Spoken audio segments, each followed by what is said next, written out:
छात्रों, आज हम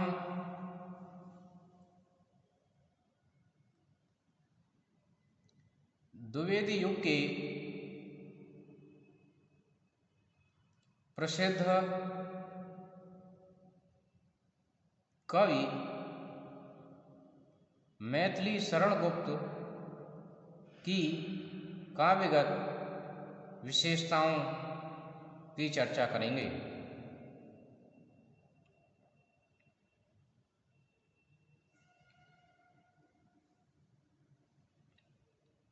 सन 1900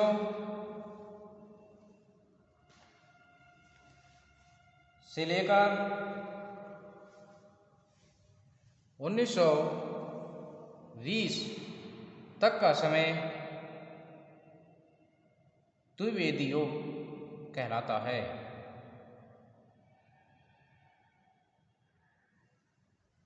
यह वह समय है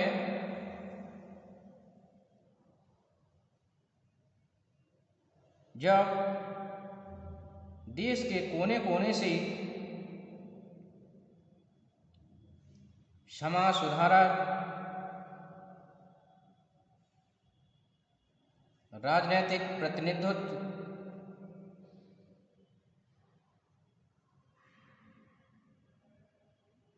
करने वाले अनेक लोगों ने जनमानस को जागृत किया। राजा राममोहन राय, केशव चंद्र सेन, स्वामी रामकृष्ण परमहंस, स्वामी विवेकानंद, रविन्द्रनाथ टैगोर, स्वामी दयानंद सरस्वती, महात्मा गांधी, बाल गंगाधर तिलक, गोपाल कृष्ण गोखले जैसे तमाम लोगों ने जन जागरण किया और उन्होंने देश प्रेम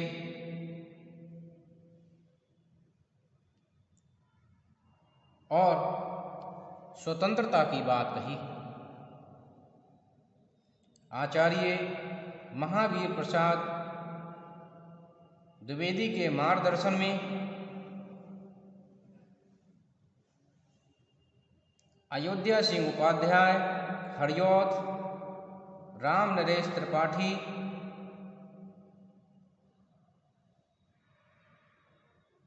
ठाकुर गोपाल शरण सिंह, रामचरित उपाध्याय, श्रीधर पाठक जैसे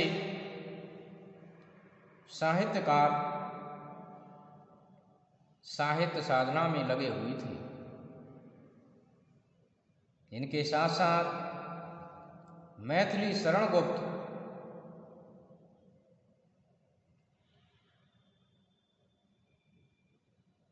सबसे अधिक प्रतिभावान साहित्य साधक रहे। हिंदी साहित्य के क्षितिज पर गुप्त जी का आना एक युगांतकारी घटना थी।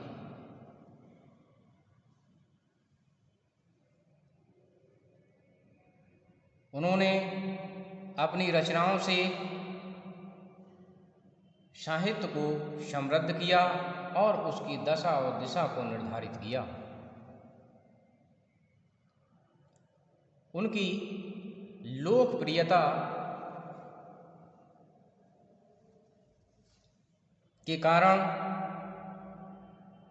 आपको अनेक विशेषणों एवं अलंकरणों से नवाजा गया। आपके लिए द्विवेदी युग के शीर्ष फल,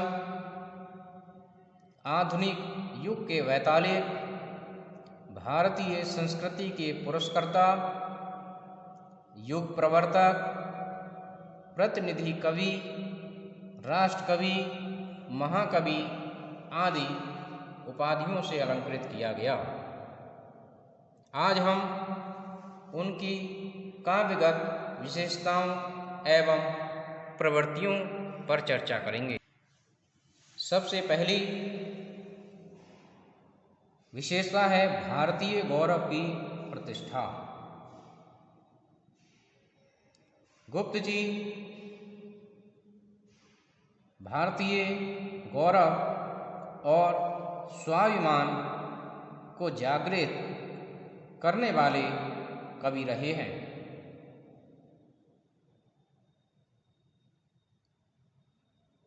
उनकी दृष्टि में पुराने संस्कारों और परंपराओं आदि का विशेष महत्व है।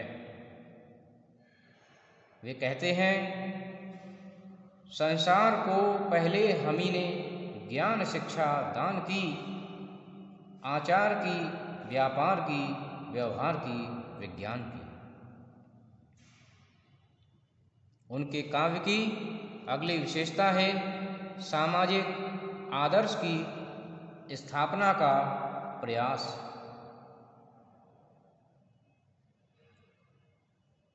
गुप्त जी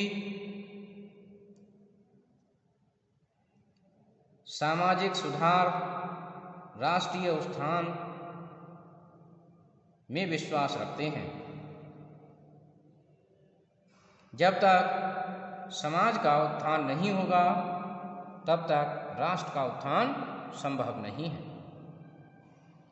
वे लिखते हैं, हम कौन थे, क्या हो गए हैं और क्या होंगे अभी, आओ विचारें आज मिलकर ये समस्याएं सभी। वे इस बात पर विशेष बल देते हैं कि जब तक समाज का उत्थान नहीं तब तक राष्ट्र का उत्थान नहीं संभव है। उनके काव्य में राजनैतिक उद्बोधन भी देखने को मिलता है।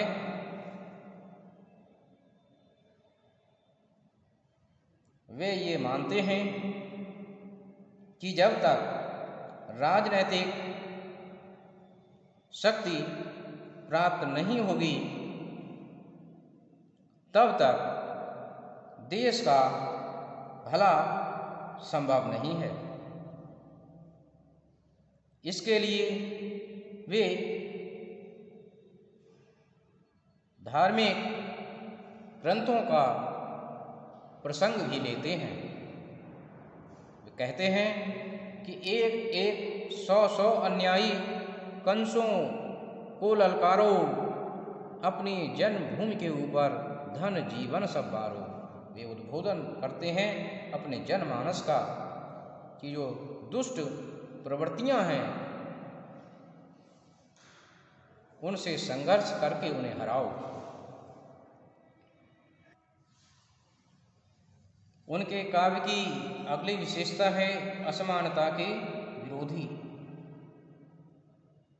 गुप्त जी सामाजिक समानता के पक्षधर रहे हैं। समाज में किसी भी प्रकार की असमानता उन्हें पसंद नहीं है। ऊंच नीच, भेदभाव आदि के वे विरोधी रहे हैं। इसीलिए वे अपनी कविताओं में दलित वर्ग की ओर संकेत करते हुए कहते हैं, इन्हें समाज नीच कहता है, पर है ये भी तो प्राणी, इनमें भी मन और भाव हैं, वैसी ही है वाणी। वे इस बात पर जोर देते हैं कि इन्हें भी बराबरी का सम्मान मिलना चाहिए। उनके काव्य की अगली विशेषता है सांप्रदायिक सद्भावना पर बल।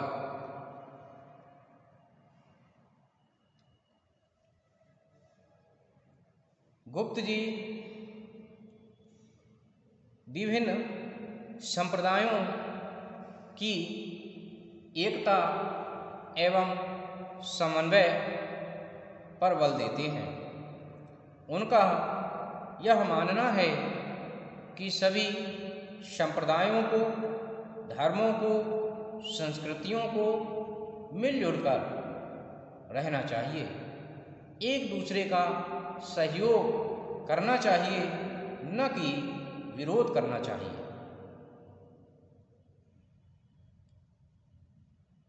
वे कहते हैं कि हिंदू मुसलमान दोनों अब छोड़ें विग्रह की नीति।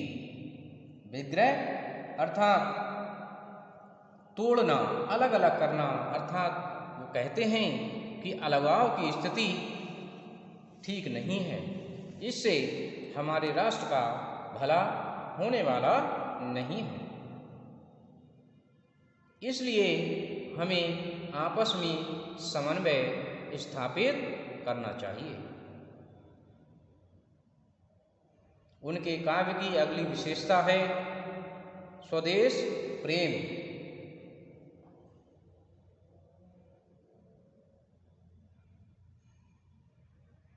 स्वदेश प्रेम विश्व प्रेम जगाने वाला भाव है।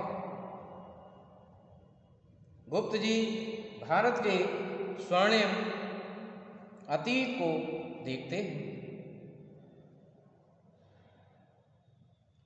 और उस स्वर्णिम अतीत में भारत की स्थिति को देखते हैं और उसके विषय में कहते हैं कि देखो, हमारा विश्व में कोई नहीं उपमान था। देखो, हमारा विश्व में कोई नहीं उपमान था। नरदेव थे हम और भारत देवलोक समान था।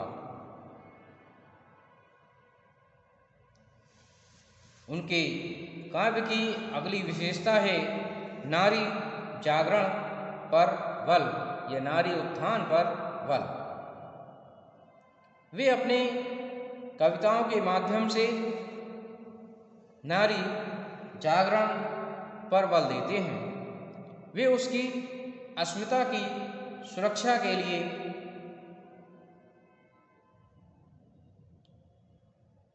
अपनी कविताओं के माध्यम से प्रयासरत दिखाई देते हैं। वह उपेक्षित नारी पात्रों को अपने काव्य में स्थान देते हैं। चाहे यशोधरा हो, चाहे उर्मिला हो, जिनके लिए साहित्यकारों ने उपेक्षित किया, वहीं गुप्त जी ने उनको यथोचित स्थान दिया। उनके काव्य की अगली विशेषता है अर्थ तंत्र पर सामाजिक संबंधों को महत्व। गुप्त जी आर्थिक दौड़ में विघटित सामाजिक संबंधों को महत्व देते हैं। उनका यह मानना है कि हमें आर्थिक दौड़ में अपने पारिवारिक संबंधों को, सामाजिक संबंधों को भुलाना नहीं चाहिए कि धन बहुत कुछ होता है, यह ठीक है, लेकिन धन सब कुछ नहीं होता। हमारे सामाजिक और आर्थिक संबंधों में तालमेल होना चाहिए और धन के लिए हमें अपने संबंध खराब नहीं करने चाहिए।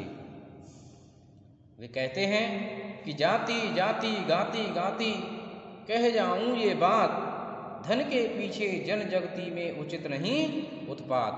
अर्थात धन संपत्ति के लिए झगड़ा और उत्पात करना उचित नहीं है। हमें प्रेम पूर्वक रहना चाहिए। इस प्रकार हम देखते हैं कि मैथिली शरण गुप्त जो द्विवेदी युग के चर्चित कवि हैं, जिनको द्विवेदी युग के शीर्ष फल के रूप में कहा जाता है, माना जाता है, उनके काव्य में अनेक विशेषताएं देखने को मिलती हैं और उन्हीं विशेषताओं के आधार पर वे आधुनिक युग के वैतालिक और भारतीय संस्कृति के पुरस्कर्ता कहलाने के योग्य हैं। तो मैं समझता हूँ छात्रों कि आज आपने इस विषय को समझा होगा। धन्यवाद।